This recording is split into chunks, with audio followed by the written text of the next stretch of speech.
all of my attention. And I would tell her, look, I didn't choose Liz over you. I just chose Liz. And so, but I'm hopeful that will happen.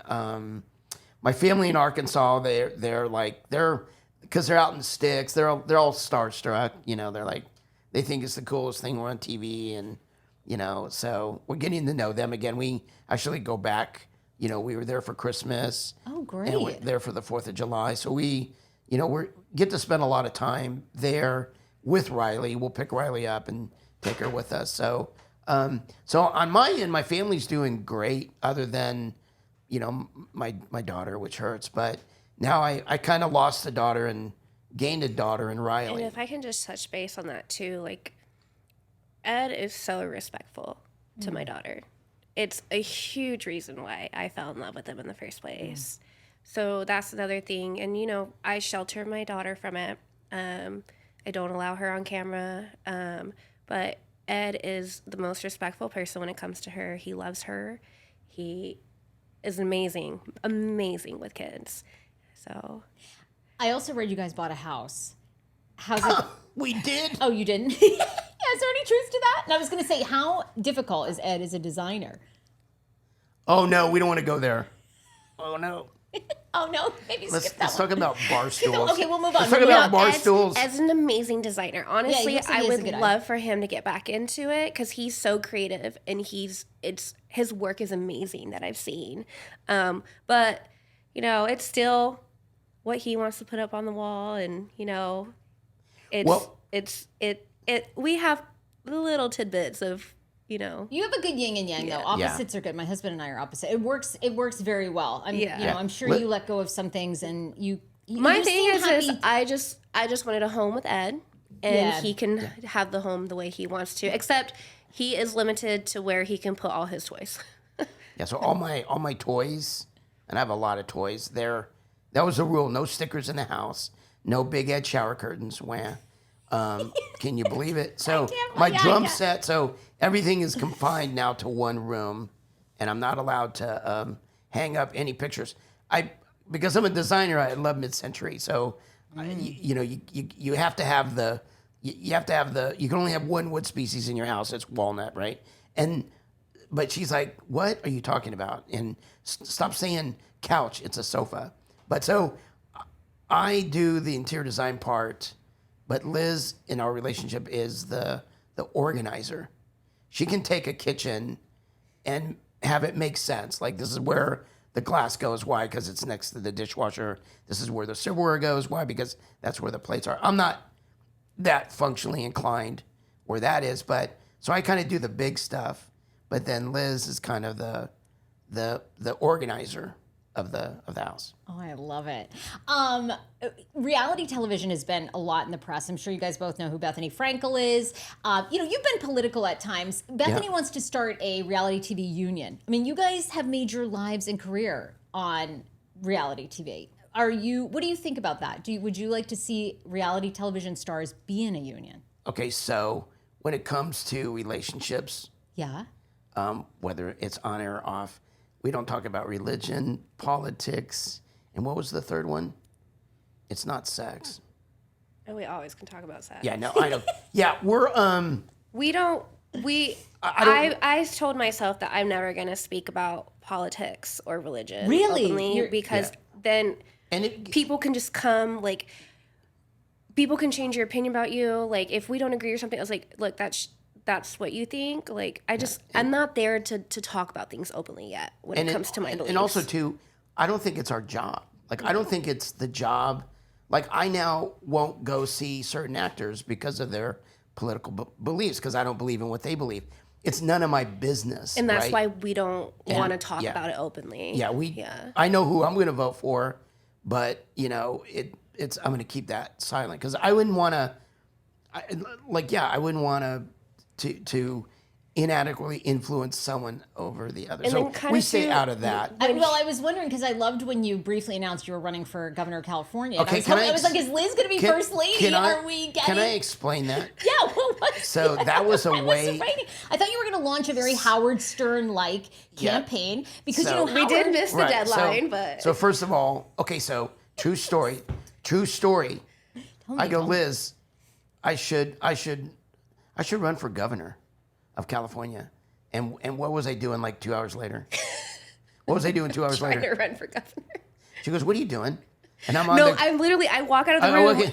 He has his laptop out. He's looking at all this stuff. He has like, how do you his file? glasses How do you on. file? How do you file? Yeah. It's pretty easy. It costs like $750, and you need I think 5,000 signatures. I could have done that. Oh, you would have that in a heartbeat. Literally, the minute I did that more, just for I threw myself off a bridge. I got in trouble for that one because you have to be careful what you. It was done in fun. I fell out of my bear suit, but people take that like serious, so you have to be responsible. But I get a call from New York. Are you running for governor? Because they thought I really was. I'm like, well, because I'm like, they go, if you do, we're not telling you not to, but if you do, you can't be on TV because then we would have to give equal airtime to every single person. All your opponents. But that's not why. I did it more as a, as a joke. It's the biggest character I've ever met. And Does he Ed keeps. get a lot of calls from New York? Oh my gosh!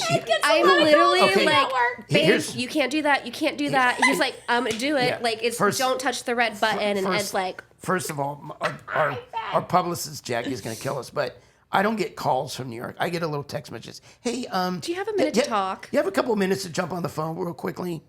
No, I'm That doing means- 800 cameos. That means, why are you running for governor? Why did you post that about, I'm always in trouble, like always. In fact, I had to go to sensitive training. I had to go to a course. And I remember the guy teaching the course was like, okay, hold on. I'm going to have to throw a flag down on that one. Like I was saying something that, that you don't realize you're not trying to be, the last thing I would ever want to do would be to offend somebody. But I was trying to be funny. And they're like, you don't say girl anymore. Say woman. So they really helped me. So you went to this. How long was the sensitivity course? 3.5 hours. And they kind of helped you with your turn. Yeah, With- because it is funny. I with like everything, people 'cause that are unfiltered, but you are. I think you need to go but back here's to what- this training. I know. I need to refresh the course. But it talked about this. They started out like this. I knew I was in trouble. They're like, look, Ed, we love your brand. It's Big Ed, but we want to talk about TLC's brand. I'm like, oh shit. So like you can't say broads anymore. They're like, Oh, I know. Don't, You'll don't that be broad saying over those broads Yeah. out there. Yeah. But it actually, it kind of cleaned me up. I did that, I think, right before I met Liz. So I kind of began to I would've be a never little more sensitive about like what you're saying. And I will say this though, as a blanket statement, we've reached a point in our society, which is unfortunate, where we comedians can't be funny. And yeah, it's a funny time. I hope we're like on the tipping point I of going do. back, I think, because I feel like when you're Yeah. not online and you're having Yeah. in-person conversations, I think there's so Yeah. much more nuance. People Yeah. agree to disagree. I'm sure you guys have friends like I do of all different Yeah. backgrounds and political views. And it's so much different, I think, than online. But online is made it tough. But you're this political affiliation. I'm Yeah. this. So what? That's what makes this country so great. Is what? Yes. Freedom of speech. And debate, yeah, and right. debate and have your own idea. That's how ideas are created, and that's it. Yeah, and I think you're right. I think we've kind of the pendulum is swung as far to the right as it can. And look, here's what's going to happen if we don't start getting along. The aliens are already here, and I think know. they're waiting for us to mess it all up, and they're going to be moving in. Are you a big alien believer? Huge. Have you ever had an alien experience? No, I want to. I actually. You're trying. I'm trying. I'm on an alien They dating would website. I didn't tell return Liz you about. so fast. Yeah, no, I Liz is hoping you get probed too. She's like, Oh, yeah, she probe, is, yeah. beam him up, probe him, bring him back. there are mornings I wake up sore. Anyways, Oh but I totally believe in aliens. I think the government Stop, is you do? What do you think? hiding it from us. You do? Because I don't think our brains could handle the fact that there is a living, being that's not human. I don't think we could fathom that. So, but yeah, I think it'd be kind of cool to meet an alien. I would. Oh my God, Ed, that would be awesome. Like, Wouldn't that be awesome? If Big Ed and the aliens met, I mean, it would just Wouldn't that be the? That's another podcast. And another show. There's your spinoff. But I have a Big Ed Hunts for Aliens. There you go. But I have an alien. I'm a gamer. I'm on Twitch, and I have the alien double screen computer system, and the little guy. It's like really cool. But I hope there are aliens. Number one, and I hope those aliens replace this new AI crap that's coming down the line here. I'm more worried about that than I am aliens. I think.